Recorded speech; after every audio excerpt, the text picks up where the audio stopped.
Hello and welcome to the Fit News Podcast. I am your host, Jen Shaver, and joining me today is Dr. Ame Cline, a passionate and dedicated optometrist.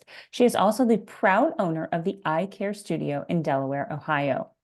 Fueled by a desire to revolutionize traditional care models, Dr. Cline established her practice to offer the highest level of personalized and comfortable eye care.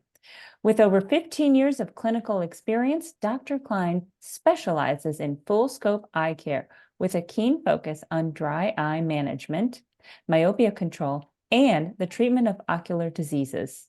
The Eye Care Studio is committed to preventing ocular diseases and addresses patient needs by dedicating ample time and resources to identify the root causes of symptoms and diseases.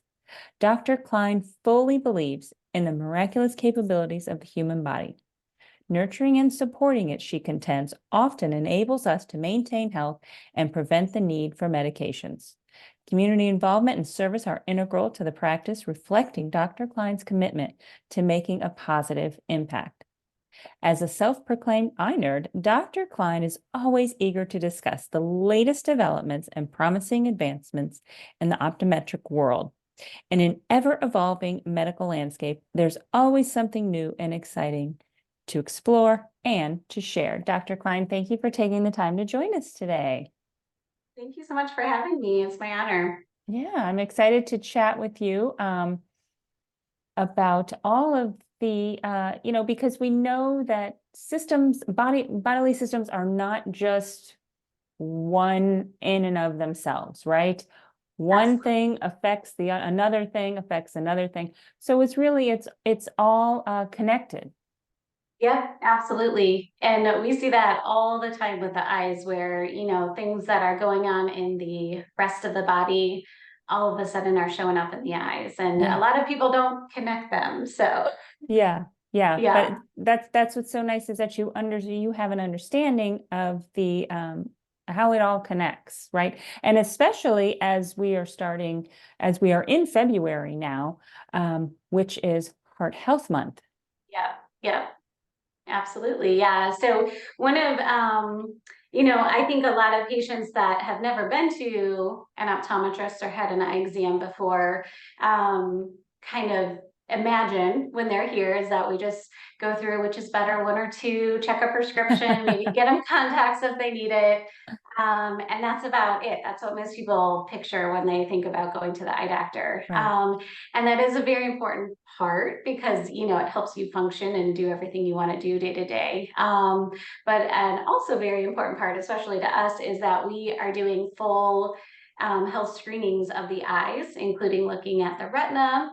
And the cool part about the retina is it's the only place in your body where we can actually visualize the blood vessels. So, we can see signs of high blood pressure. We can see actual blockages from high cholesterol. We can see some leakages and swelling from diabetes. So all of these things that a patient might not even know that they have, they might not realize, they may not have symptoms, or they may not realize what they're experiencing are symptoms, and we can kind of get them in the right direction. Yeah. And that's so important, to understand, how these systems are all connected and that, they all play a role in our health.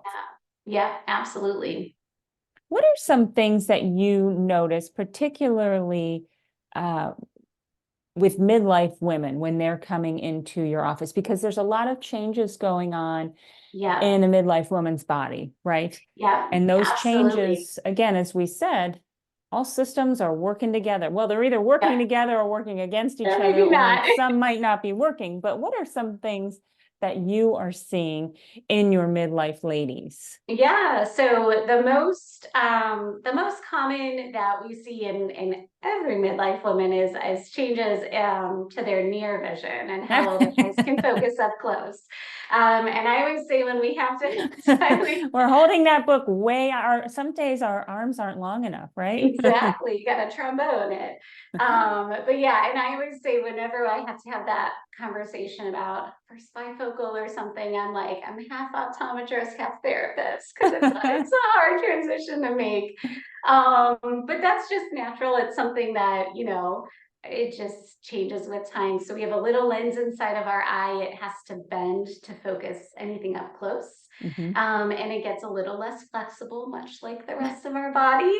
And so it can't bend as much as it needs to. And we have a little trouble focusing. So lots of easy ways to fix that with glasses, contacts, and everything.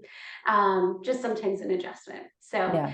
the other very common thing that we see that a lot of patients don't notice they're experiencing is dry eye syndrome. Oh. And that comes from a lot of different factors, but a really huge one is changes in hormones. So Hmm. when we start losing our estrogen, especially, and things just start changing in our body, it affects the oil glands in our entire body. And some of the most important ones for our eyes are called our meibomian glands. Those actually help us produce good quality tears. And so if they can't produce those tears, we can't cover the surface of the eye, keep it lubricated. They either feel dry, sometimes you just can't focus as clearly. Things might seem a little hazy. Our eyes may not be able to flush irritants off. So sometimes you get like a gritty, sandy type feeling. Hmm. Um, and a lot of times, just like everything else with changes in our body, it's kind of slow, kind of sneaks up on us. And so a lot of patients just kind of think, well, this, I'm 45, I'm, 50, this is just what life is. Yeah. But there's actually a lot of really great treatments that we can do to help not only the comfort, but the vision with those changes as well. Yeah. And then, so if our listeners are, are noticing these changes, what should they do? And should they, go to the eye doctor? And then what do they say to their eye doctor? And what should they expect from their eye care professional as well? Yeah, so there's some simple things that they can do at home, Hmm. which will help. I think you should always consult, a professional if you are Right. noticing changes, just to know where it's coming from. Is it Yeah. something that's, an underlying condition? Is it, just a little bit of dryness? So I always recommend that. But at home, we definitely recommend eyelid hygiene. So we all think about brushing our teeth all the time. We get a biofilm that builds up there. And we have actually the same thing that builds up on our eyes a little. We have natural bacteria that live there. They're good. We want them to be there, but they Yeah. overpopulate. So two really simple ways to help with that is one is a lid cleanser that has either a tea tree oil in it. There's a Oh. brand called We Love Eyes that is really great, Hmm. or a hypochlorous spray. And it's actually hypochlorous acid, which sounds like the worst possible thing you could ever do for your Acid by eyes, our eyes, right? We're right? like, what is this lady talking about? Yeah, but it's actually naturally made in our body. They Yeah. use it in wound healing surgeries because it Oh, has a wow. lot of anti-inflammatory properties. Yeah. And that one's really easy to use too. That's what I use every day. Hmm. And you just close your eyes, you do a little spray on each eye and let Yeah. it air dry. Okay. So those help a lot. And then heat masks are super beneficial. So we were talking about those little oil glands along the lids there. Right. And the oil just gets thicker and a little harder. And so if you think about heating oil when you're cooking on a pan, Yeah. it thins it out and it spreads all over your pan. So we're making your eyeball the pan there. So a heat mask, there's microwavable ones or there's USB plug-in ones. But you just lay down, you take that 10 minutes and let that heat kind of sit there. It thins out the oil. Hmm. And that's really nice because it helps you produce your own better quality tears. So Yeah. hopefully frees you up from needing artificial tears and things like that. So, Yeah. and we recommend about 10 minutes. You can do like a little meditation while you're doing it, while you're doing it. Perfect. Get So not two only for are we, one. that's right. So now we are Exactly. decreasing our stress, right? Yes. Yeah. And, you know, then also helping our eyes. Exactly. Yeah. So those are easy things that you can do at home.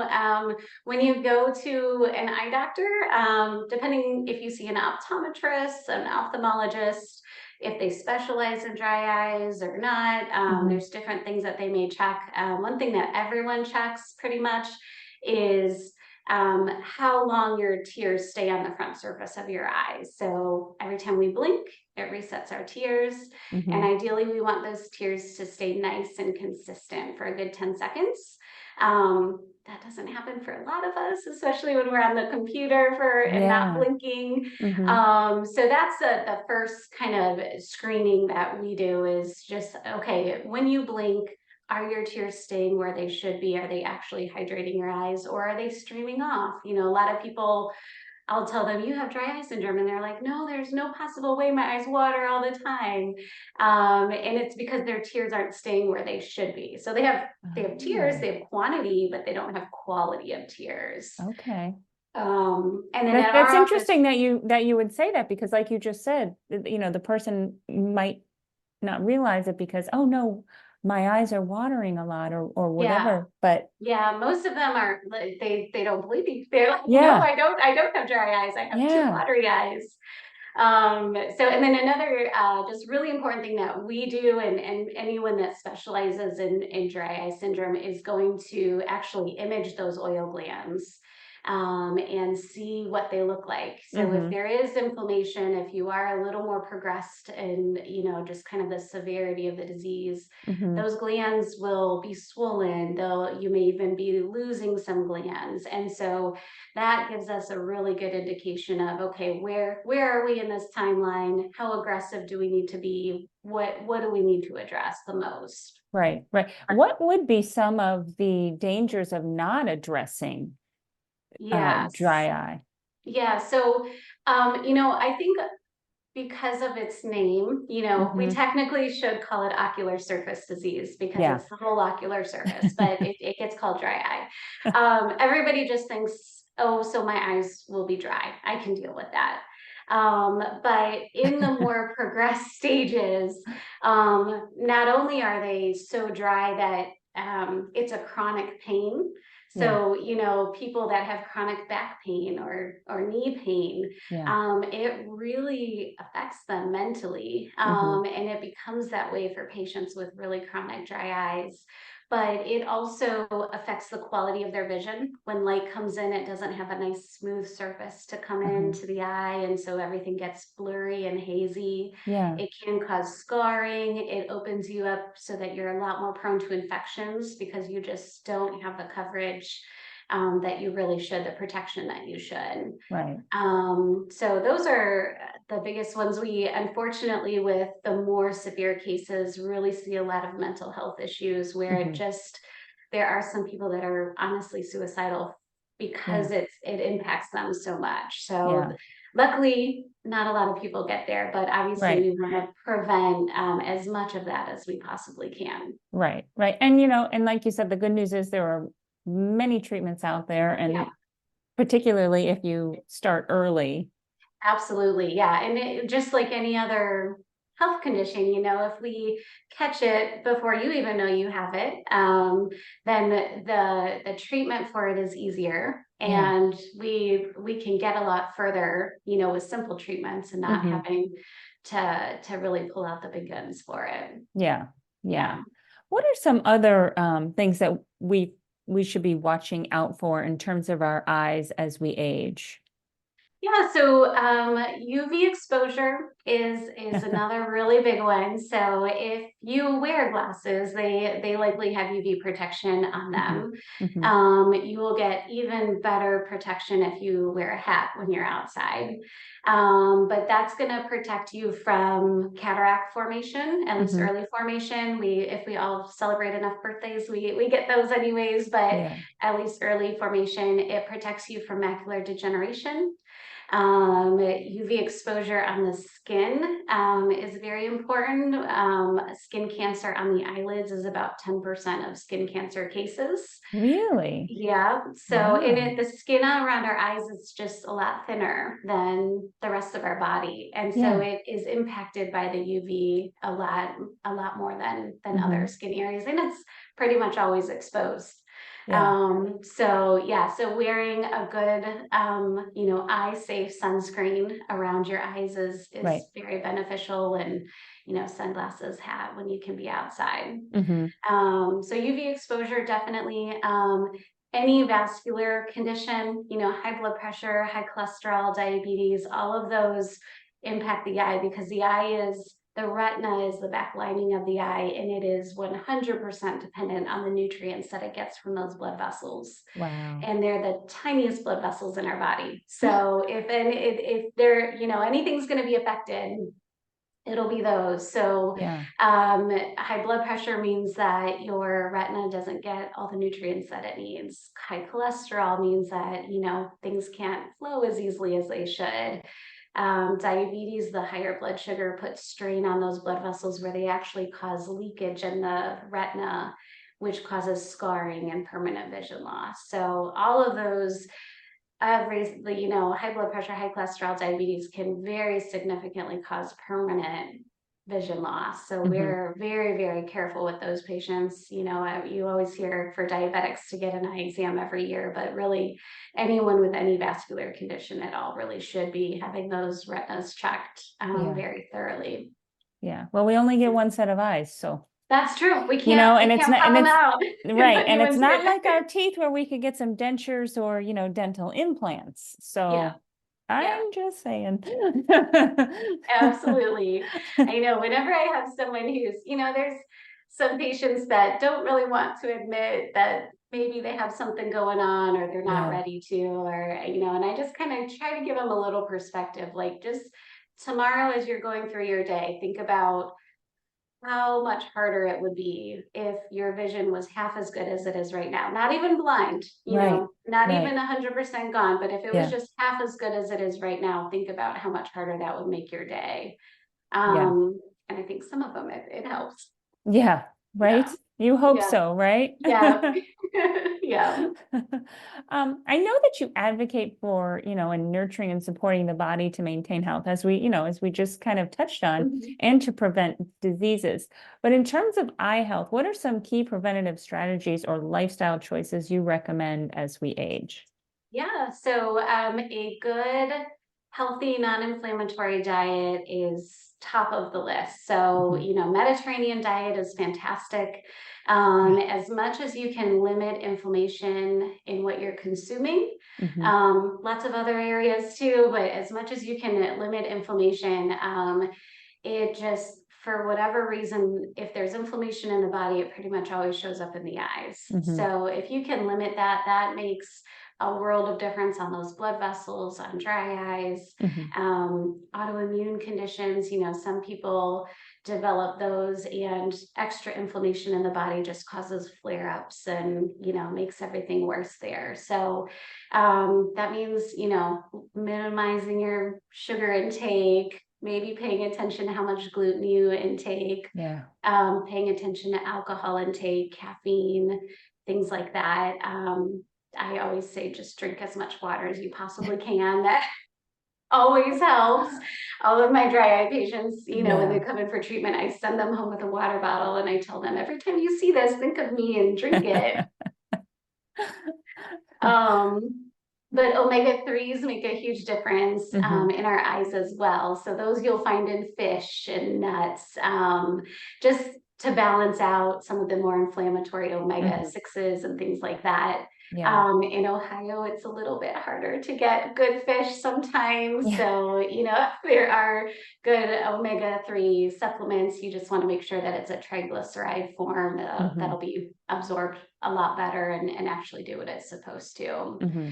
I tell all my kiddo patients, and I'll make it easy, any brightly colored fruit or vegetable is good. Yeah.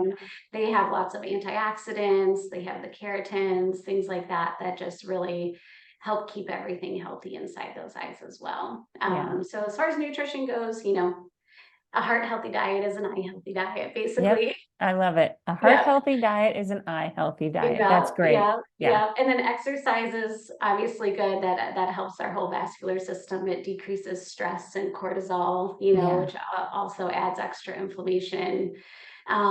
We do need a good bit of vitamin D. Hmm. So again, that's something hard to come by here in Ohio. So, checking your vitamin D levels Right. is Yeah. always important too. Yeah. Yeah. And what about, so many people are spending a lot more time on their computers now, right? I mean, life has changed, Much. and Yeah. it's particularly in the last 4 years, right? Yeah. Yeah. So there's a lot more screen time. Yeah. What advice do you have for people when it comes to their eye health and screen time? Yeah, so I mean, obviously we can't get away from it, right? Right, Our right. jobs are here, it's how we communicate with people, so Yeah, it's something that is there. When you can minimize it, that's wonderful, right. instead of just scrolling on your phone at the end of the day, Yeah, put it away and do something, go outside and take a walk, yeah. things like that. When you are on a screen, make sure you have a good distance, so ideally arm's length if you can. Hmm. That's going to decrease some strain. It sounds really silly, but you want to remind yourself to blink. When we are on a screen, we blink half as much as we normally should. Wow. It goes down very fast, and especially if you're really focused on what you're doing, then you That's really don't blink. You're crazy. just like staring. Yeah, And those blinks are what reset the tear film. And so if you were not resetting those tears, yeah. then it's just like a desert by the time, you're done working on your project. Um, that helps. So blue light filter lenses, Hmm. don't, so there's a lot of mixed information on those. Yeah. The research doesn't really say, yes, it's going to prevent ocular disease or things like that. But there are some patients, especially headache and migraine Oh. sufferers, Hmm. who it does help quite a Okay. bit. And it also will help with your sleep wake cycles. So if you are going to be on a screen 2 hours before you're going to bed, Hmm. ideally you either want a blue light filter on your glasses or Hmm. like a setting on your phone or your computer Right. so it doesn't impact your sleep. Yeah. Yeah. Great. Is there anything else, Dr. Amy, that we may have missed? Um, there's a million things I could talk about, but Yeah. I felt I'm a little excited about eyes. Yeah. But no, I mean, I think my biggest takeaway and or sort of send away, I should say, for Hmm. patients is just don't forget about your eyes. Yeah. We do take them for granted, and ideally we should not feel them. We shouldn't Right. know they're there, and so we Right. just kind of forget about them as long as they're doing what they're supposed to. Hmm. But they're essential to a lot of things. So just Yeah. make sure you're taking good care of them. Just when you think about overall self-care and, your overall health, just make sure that they're included in there. Right. Right. And I Yeah. mean, because there might be people who maybe they haven't worn glasses all their life, and now they're heading to the drugstore and they're just grabbing the readers off the shelf. Yeah. That's okay, but you should still have your eyes checked for Right. a myriad of reasons. Number one, like you said, the dry eye, um, making sure that that's under control, even if you don't feel like you have it. Yeah. And Yeah. even if you don't necessarily want to buy the glasses at the eye doctor, there are still so many other things that are checked. Absolutely. So, Yeah. you know, consider that, because, like, again, you have one set of eyes and that's it. That's So, it. Yeah. even if you still want to buy your readers at, the drugstore, whatever, it's Yeah. still And important to I get an eye exam. Yeah, and I tell my patients all the time, if that's all that they need, Hmm. drugstore ones are fantastic because they're like $5 a piece. You can always have them within arm's length. Right, You always have them places, but you just want to make sure those eyes are healthy right. so that you continue seeing as well Hmm. as you are, Yeah, for the rest of your life. yeah. Yeah. Dr. Amy, if our patients want to follow you on, social media sites or a website, how could they get some more information about you and what you're doing? Yeah, so we're on Instagram and Facebook under the Eye Care Studio. There's little underscore in between each word. Hmm. You can usually search my name. It's Amy, Ame Cline, Cline, and it Hmm. pops up as well. Okay. On there, we do have, and on our website, which is theeyecarestudio.com, we have access to an essential dry eye guide. That's completely free. So if anyone does have questions or they're curious, well, maybe I have a dry eyes and I don't know it. It just has a wealth of information in there, Hmm. so they can download that. And then our office is in Delaware, Ohio. Hmm. We're always happy to take calls and answer questions and, especially get patients in if they are really concerned or Yeah. just need that annual checkup. Right. All Yeah, right. Well, thank you so much, Dr. Amy. We appreciate you taking the time thank today to you. chat and share all that you have. Yeah, I appreciate it so much. Thank you. All right. Thank you for listening to the Fit News podcast, and we will catch you next time.